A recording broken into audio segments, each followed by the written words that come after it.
Hello and welcome to another installment of the Bygone Times. Today we're going to take a look at this pretty little Mount Washington sugar shaker.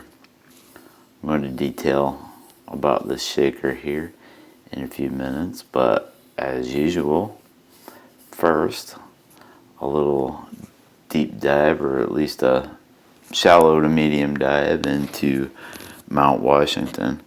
So the Mount Washington Glass Company was founded in South Boston in 1837, and it didn't have a real name for a while. At least colloquially, the story is that it was known as Russell's Glass House because Luther Russell ran the day-to-day operations as the superintendent. So it was founded by Deming Jarvis, but the factory owner was William Libby later on,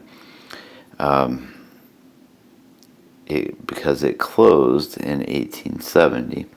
And when it closed in 1870, it made all kinds of, between 1837 and 1870, Mount Washington made all kinds of utilitarian glassware, which you don't see too often in the market today. So it wasn't this sort of pretty and frilly item that we have here.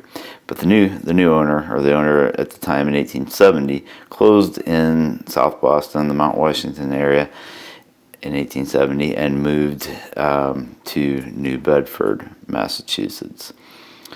And it opened there as the Mount Washington Glass Works. And once they were there, they started to produce more of the art glass type of work. So blown cut glass and pressed ware, other art glass, including Burmese art glass, which is kind of goes yellow to pink across the range of the vessel. So if this were Burmese, it might start as yellow and move up to pink. We have a little bit of pink here, but this is not Burmese. And that was kind of a special glassware that we'll probably look at some point. And then they did that for several years, and in 1880, something momentous happened kind of adjacent to them, in that Thomas Pearpoint came to the area and founded the Pearpoint Manufacturing Company. He established himself there in New Bedford as a silver manufacturer, and the two companies kind of formed a symbiotic relationship where Pearpoint would be the metalworks supplier for Mount Washington glass, and Mount Washington would supply some of the glass work for Pearpoint's lamps and so forth. And in 1894, the two companies merged to become Pearpoint. And then from there, there were some other changes. They became the Gunderson Glass Works. There's a lot of Gunderson Burmese ware that started in like the 30s. And then started going back to more of a Gunderson Pearpoint name. And finally, in 1957, it was reorganized one more time as Pearpoint Glass Company. And so they relocated a couple of times, but still all within that Massachusetts area. Not quite at the original location, but they're still in business today, still making glassware and so forth. So this particular piece is not marked or anything, which is fairly typical of Mount Washington from the 1870s through the late 1890s or late 1800s at least. They were a very prolific maker of glassware and often did not mark their works. And in fact, most of what I've seen from Mount Washington is not marked. This is satin glass, and so maybe a little hard to see, but this finish is matte. There's no shine to it, very little shine, and you can kind of hear as I rub it that it makes a kind of a soft satiny sound, and it feels, you know, very soft. And so typically this glass would have been blown into a mold, as most glass would, and you know, unless it was hand blown, and it was shiny at that point. And then the surface would be treated with hydrofluoric acid or hydrofluoric acid fumes to give it these microscopic pits that soften the surface and make it satiny and remove the high gloss to it. Okay, this particular piece is melon ribbed, so it kind of looks like a melon.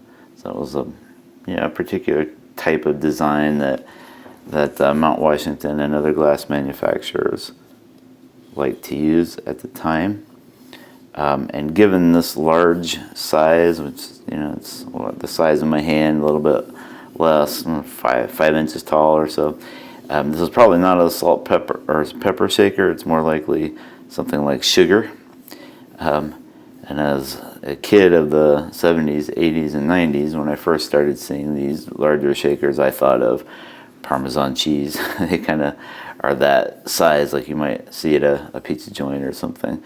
But likely not the case when these were made in the late 1800s and perhaps early 1900s as, you know, a Pearpoint product. But I'll call it Mount Washington. Has enameled painting of just little flowers. This is pretty dainty, not a whole lot of design, but we have that gradient to pink, so from white to pink. So it's, you know, it's a fancy little vessel, although not, you know, extremely opulent. And then the top here is, you know, silver plated metal. Could possibly be a pewter, but it's a little shiny for just pewter, so it's probably a pewter with a silver plate on top, or a pot metal with a silver plate on top. And as long as this has been around my collection, my people, this has not been polished, so this has got some of the patina that's built up over the years. I don't know if it's the original finish or not. You can kind of see here it's gotten a bit cross-threaded. Someone's taken the lid off and not put it back on quite right. And I'm not going to force it off right now. The threads still look pretty good, so I think it would come off. But this rim here is connected to the glassware with basically a glue and epoxy, kind of a concrete. You can see a little bit of the original peeking out from below there. And it's pretty easy to bust that loose if you get too overzealous with your twisting. So I'm going to leave it alone and just admire it for what it is. So a pretty little Mount Washington sugar shaker. Thanks for watching.